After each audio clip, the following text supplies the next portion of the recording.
The Dan Yorke State of Mind program is brought to you in part by Lookout Rhode Island and Takeo Comfort Solutions.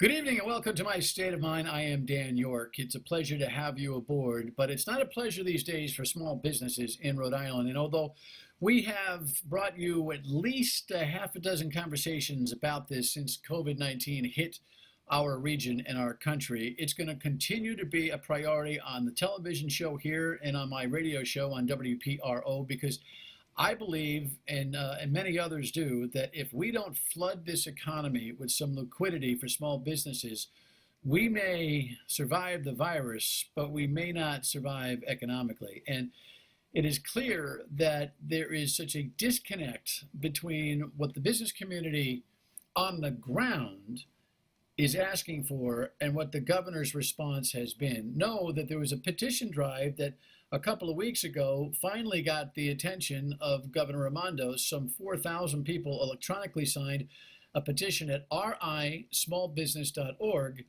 She has refused to recognize that group because it has been organized in part by Lieutenant Governor Dan Mckee. The politics are gross, actually, on this whole matter.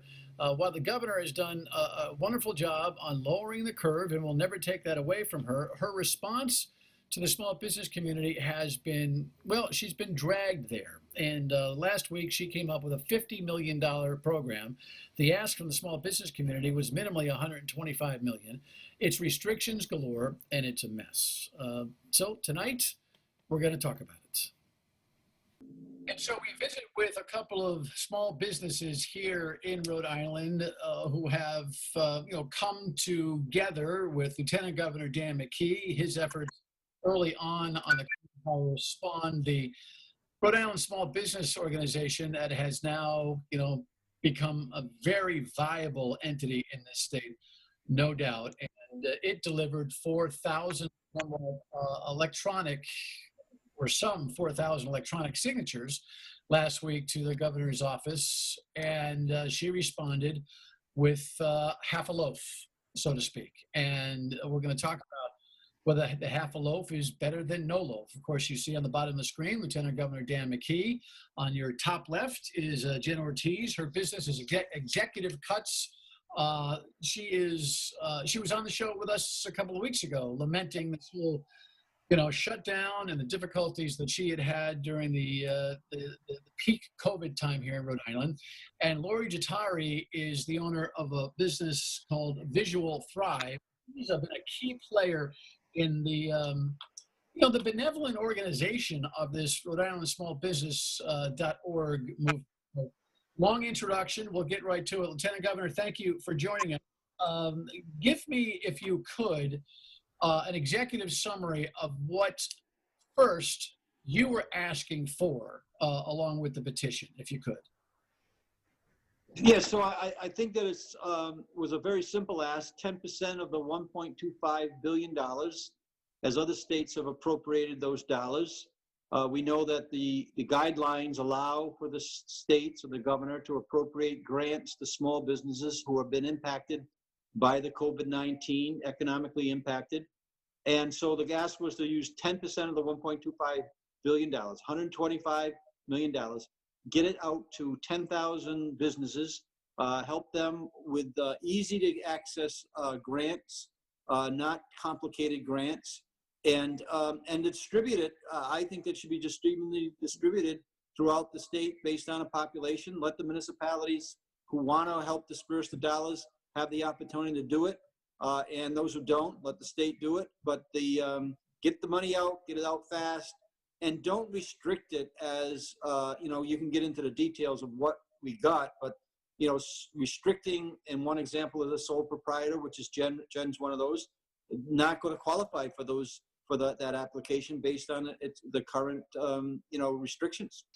Look, the governor has a right to put her own signature on leadership. There's no doubt about that. But it seems to me that if not for this petition, she may not have moved off her previous mindset, which was, hey, look, whatever COVID stimulus money I have from the federal government, I'm parking to try to plug holes in the deficit.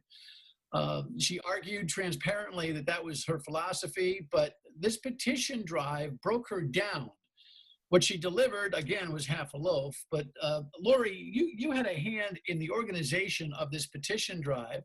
Congratulations to you and your team for at least creating the awareness from the governor, even though the governor refused to recognize your efforts. That was kind of unique, don't you think? Yeah, I like to have my efforts recognized, but yes, thank you for that.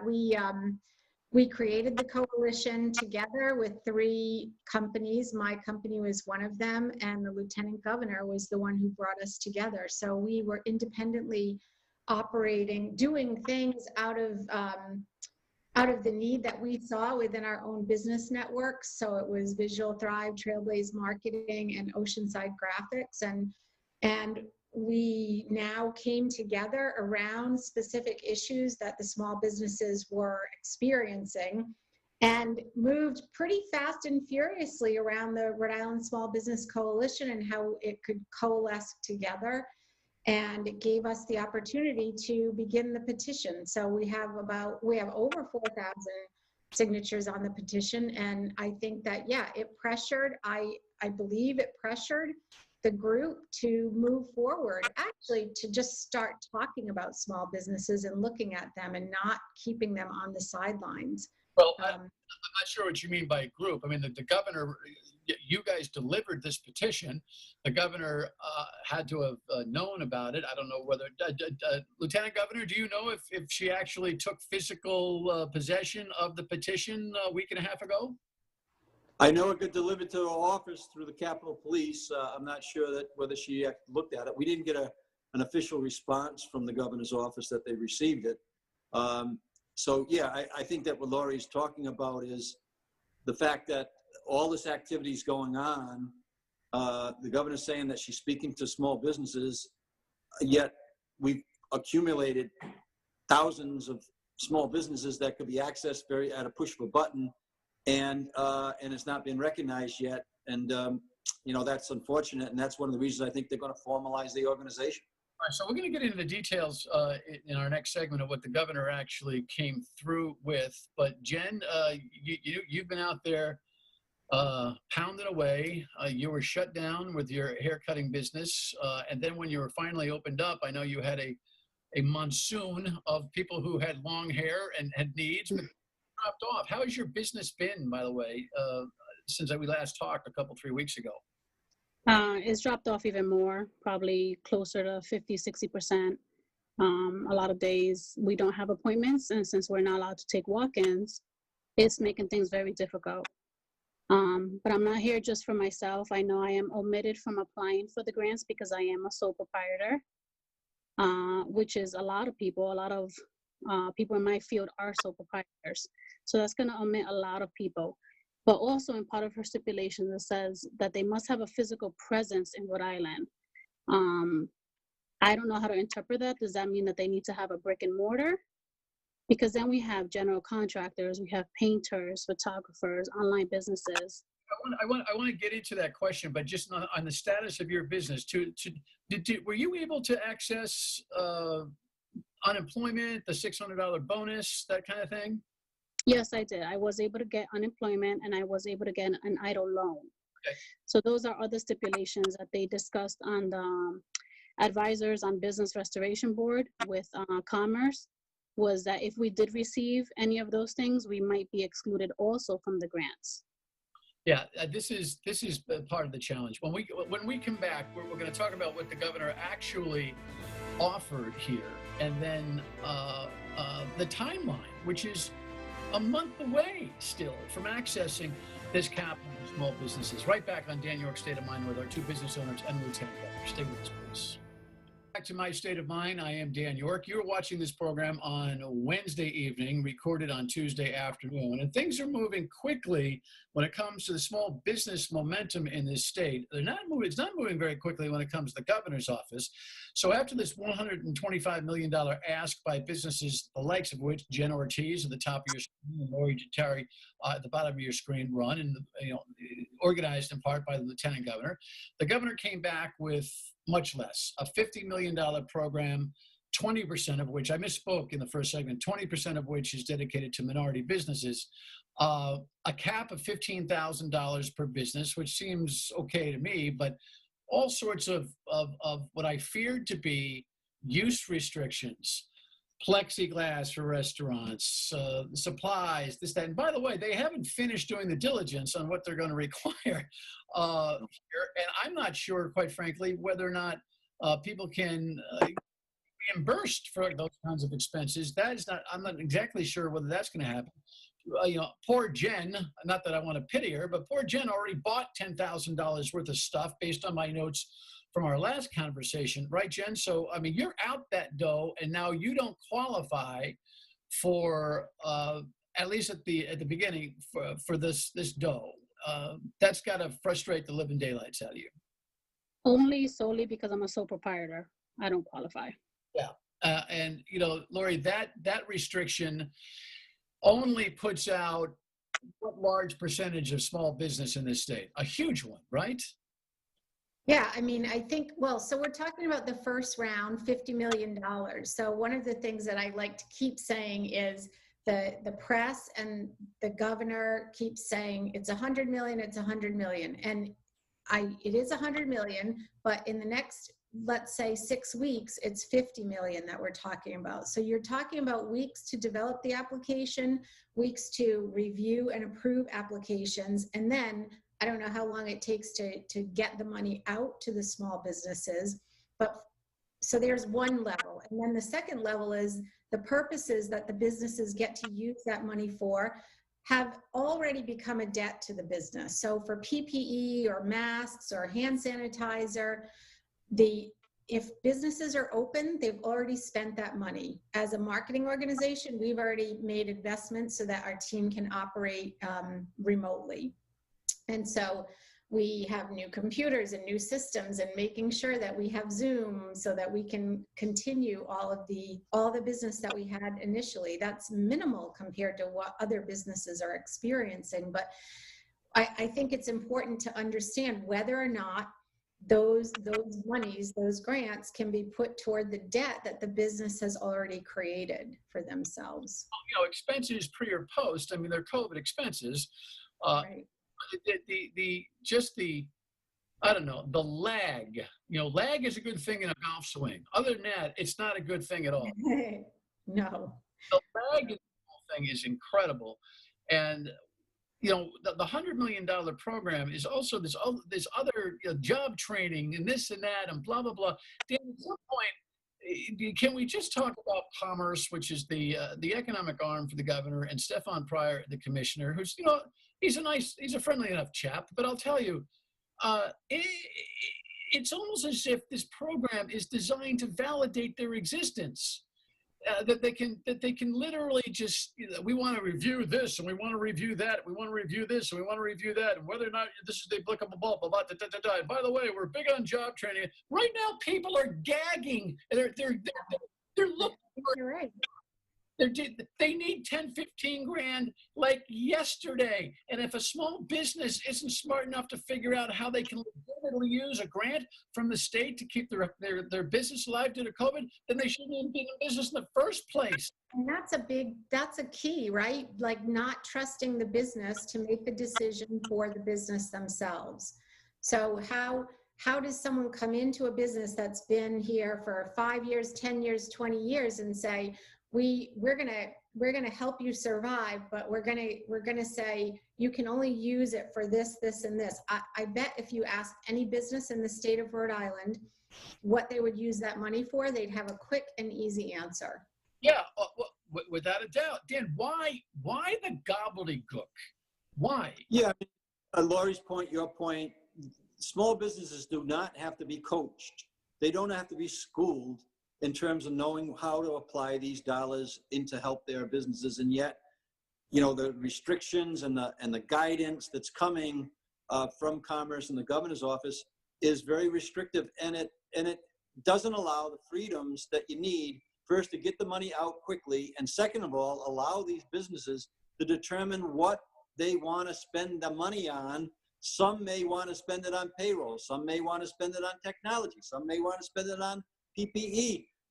there's flexibility. Some may want to pay their insurance bill. Some may want to pay their landlord. I mean, they know how to spend it, and as long as they spend it towards business applications, why would Commerce care? Why would the governor care? This is the restrictive nature of that we talked about, the timing which you talked about, the fact that there's certain restrictions on sole proprietors and other businesses, and it just reflects not an understanding of the small business community. And that's one of the things that I think with the coalition, with Laurie's work, with Jen's work, and Chris and others, and our calls that are going constantly. We just got off one at noontime with the Urban Ventures and the Hispanic Chamber, not recognizing this group, not giving them an audience so they can be heard. Thankfully, yourself and others, reporters, and I was on radio yesterday morning. If the media does not get in tune with what this coalition is asking for, then this program that the governor put in is not going to get challenged. And unless it gets challenged, there's not going to be enough more money put out for the small businesses. And then we risk failures every single day, Dan. All right, so there's two things I want to talk about when we come back. The concept of flooding the economy with some cash flow, which seems to be lost on the governor, and other methods to do it. And then what is this business group that is so quickly COVIDly formed going to do to formalize and keep the pressure on? We'll be right back on Dan Yorke's State of Mind. Please stick with us. Back for our final segment on this Wednesday evening, at least for our original broadcast. Jen Ortiz, who has executive cuts down across from the arcade and in down City Providence. Lori Guittari, who owns a marketing business and has been a principal in this effort for Rhode Island small business. Her business name is Visual Thrive, and the guy in your corner here is your lieutenant governor.